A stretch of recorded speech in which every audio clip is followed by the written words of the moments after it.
Now it's time to attach the face frame to your nightstand, but first, check and make sure it fits. So when you put it on there, you should have a little overhang on the left and the right, about 1/8 of an inch, which is what we wanted in the first place. So I do have overhang on both sides, and I need it to be flat here on the bottom. When you open the door, you see this bottom. Okay, you always will see this. You really won't see this because the drawer is there. And you definitely won't see the top because the top will completely cover it. So the one that I'm worried about most is the bottom. This has to be flat. When this is flush, is it flush here, or at least really close to it? It could be a hair off and we'd still be all right. Yeah, this seems to be okay, that seems to be fine, and this is flat. Okay, everything seems to fit, and now we can assemble and we can actually attach it. Everything is put together with glue.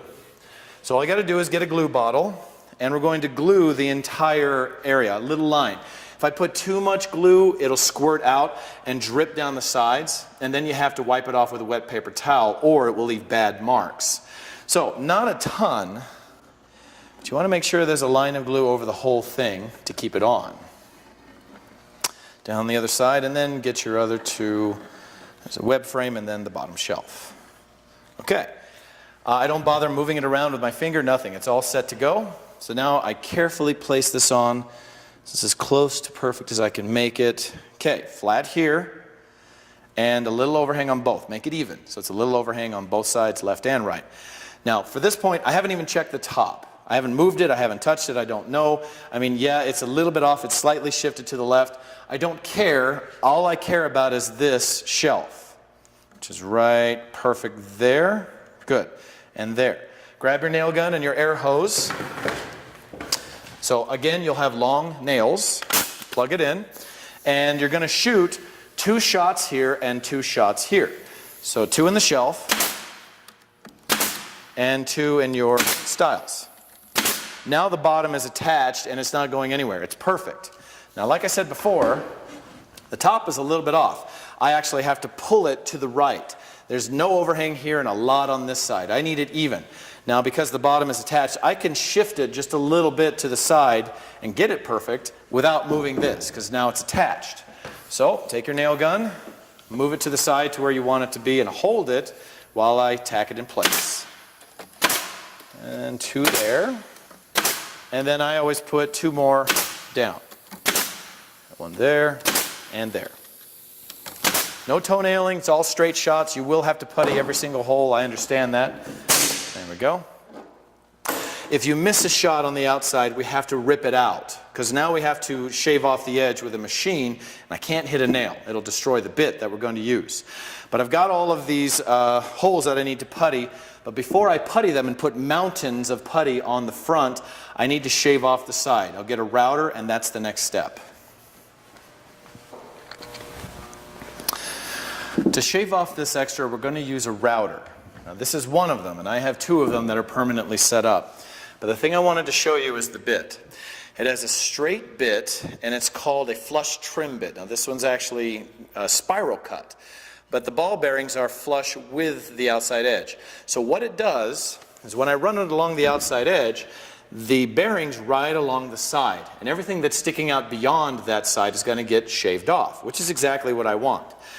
Now your worst enemy while you're doing this, you're actually here pushing it across your board, is tilting. If you do this as you're cutting, you're going to leave some really nasty marks that cannot be removed because you've actually cut the wood out. I can't put more wood in there.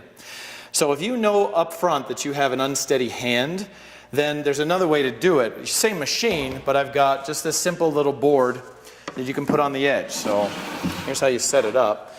Make it so that the board is in a little bit from the outside edge of your side. It's got to be in slightly.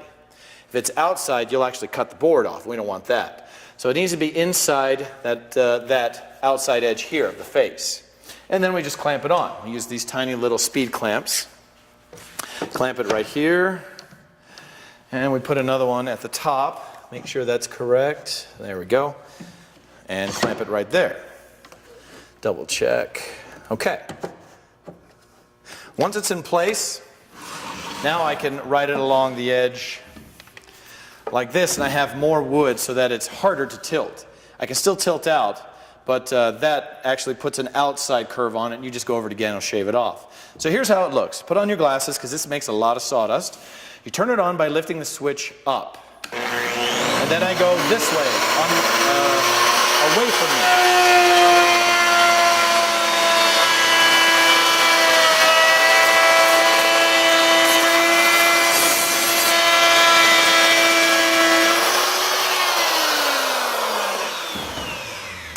So now that I've cut it, let's take this off quick. The edge is nice and flat and smooth. Everything that was sticking over the edge is now flat and flush, which is what we wanted. Now, if you don't want to take the time to do that, you can go ahead and freehand it like I usually do. I have a steady hand, I don't tilt normally. That is up to you, that is your call. But I did want to mention, as you're cutting, if you hear any cracking, loud cracking, and you'll know exactly what I mean when you hear it, it means you're hitting grain and it's wanting to rip the side of the board off. Instead of shaving it, it's going to tear it off.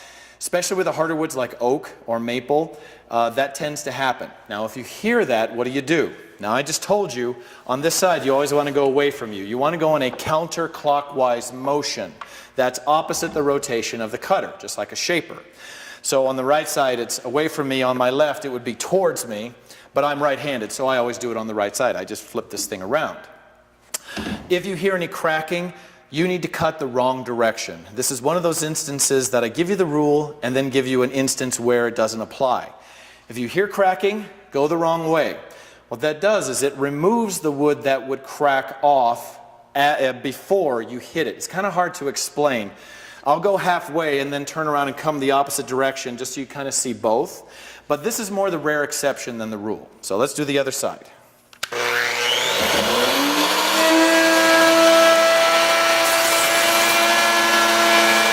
right, so let's say I hear some cracking and I need to stop, go to the opposite side and go backwards.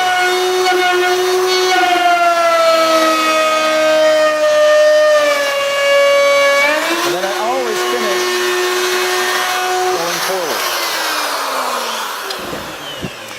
So I always finish that cut going forward, even though I cut it the other way. Now, what's the downside? You know, Mr. Ellison, why don't we always cut it the wrong way? Then there's never going to be any cracking.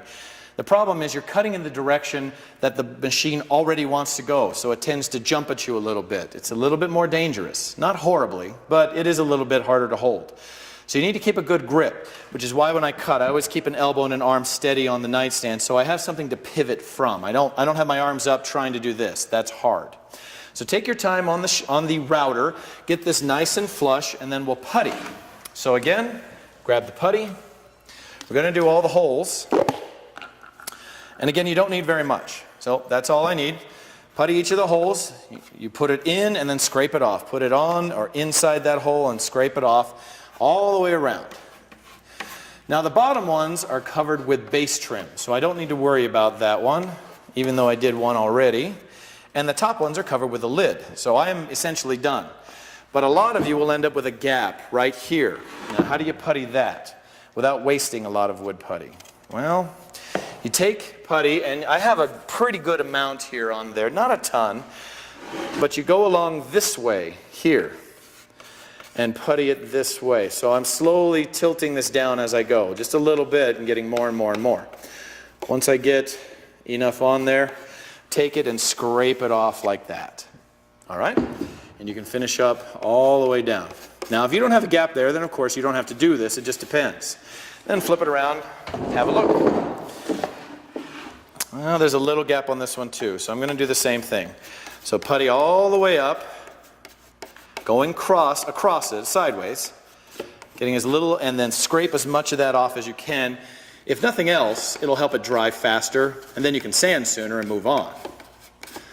There's all that, and try not to miss any of it. This stuff fills all those gaps, so it's really hard to see. And there you go. So now we have all that putty. Give it the full 10 minutes to dry, but again, make sure that you scrape all that back into the bucket. There we go. So the next guy is ready to go, and cover the lid because this stuff dries out fairly quick. Give it its 10 minutes. Take an electric sander, which I've already got here, and sand the face. but don't round the corners really. I would just do the face, and then I would do the side, and then I'd hand sand the corner, and I'll get into that in another time. Once everything is sanded, you now have your carcass complete, the face frame installed, and now we're ready to put on the lid.